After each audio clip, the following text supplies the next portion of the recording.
Hi everyone. Today we are going to study decision trees in system analysis and design. So a decision tree is also a process modeling tool, and it is a flowchart like diagram.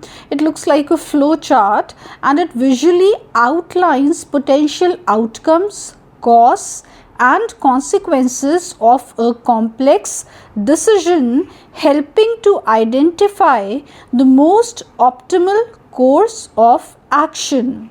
So what are we trying to do through a decision tree?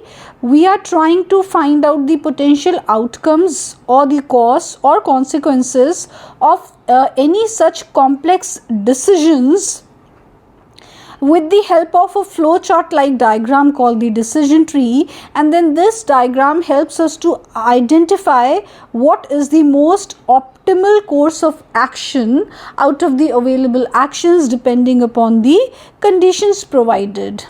It is a visual representation of a decision making process starting with the single node or question and branching out based on the consequences of different choices. So basically what are we trying to solve? We are trying to solve a complex decision making process through some visual representation, which is this decision tree. So for that reason I say that a decision tree is a visual representation of what? Of a decision making process. Basically we are trying to simplify the decision making process by representing it diagrammatically. And how does it start? Since it is a decision tree, that means it starts with a single node of a tree, which could be a question, and then from there it branches out based upon the consequences of different choices. That means what are the different choices, and then what would be the consequences of those choices. Each branch represents a possible outcome or decision. From the single node, when we branch out, then every branch is representing what? A possible outcome or decision. And the tree structure allows for a systematic exploration of various paths and their potential results.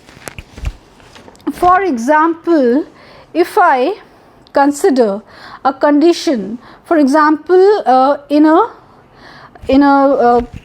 shop or in a departmental store, if the condition is that if the sale amount is under $50 and whether the customer has paid by check or credit card. So the condition is that the payment amount is either under $50 or otherwise it is beyond $50, and then the other condition is that whether this amount has been either paid by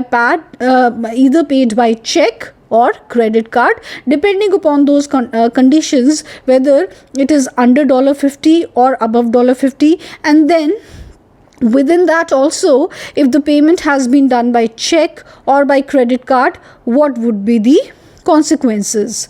So there are 4 possible steps in this case.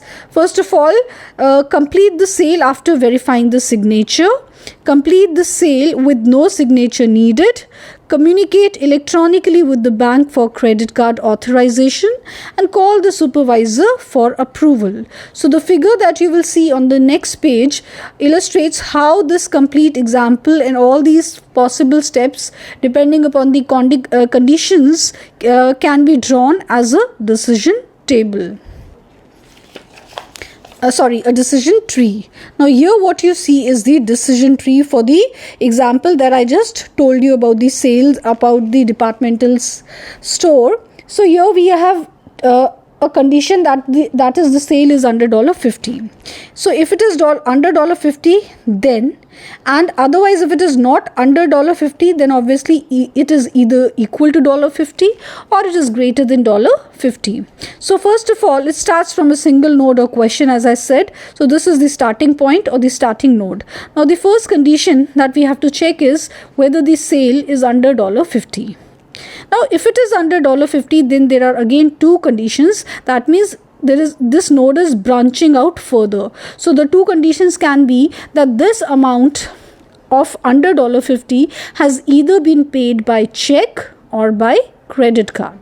Now if this amount of under $50 has been paid by check, then in that case the sale will be completed after verifying the signature. Or else, if this amount of under $50 has been done by credit card, then complete the sale and no signature is required in that case.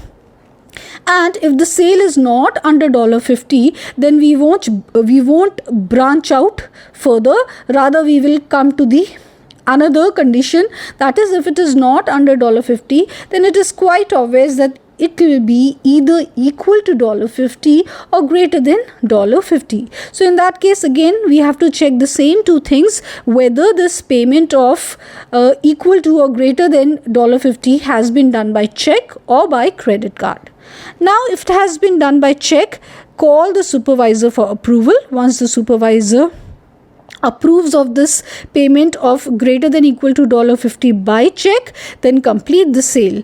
Or else, if the same payment has been done by credit card instead of check, then you have to communicate electronically with the bank for credit card authorization. So this is how you make decisions with the help of a decision tree, branching out from a single node, and depending upon the conditions, like the conditions here were under $50 or greater than equal to $50, and within that also further two conditions, whether the payment is check or by credit card, you would come to the consequences, that whether you have to complete the sale after verifying the signature, or whether you have to complete the sale without any signature required, or whether the supervisor has to be called for approval, or whether you have to communicate electronically with the bank for credit card authorization and all. So this is how you can make any complex decision using a decision tree. So therefore you can see that this diagram clearly represents a decision tree to show the non-cash purchase approval actions for a departmental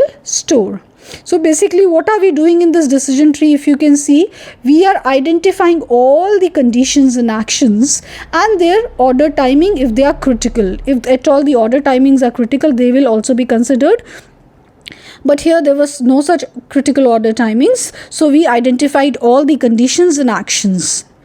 Now after that, you have to begin building the tree from the left to right. As you could see, we started from the left and started building the tree from left towards the right. So begin building the tree from the left to right, making sure you list all possible alternatives. Of course, you have to make sure that while you are building the tree from the left to the right, you are listing out all possible alternatives, like whether it is under $50 or it is greater than equals to 50. Then within that also, whether the payment is by check or by credit card. So you have to list out all possible alternatives before moving to the right, and then obviously depending upon the alternatives, you will list out the consequences as well. So this is how you draw the decision tree for any complex decision making process.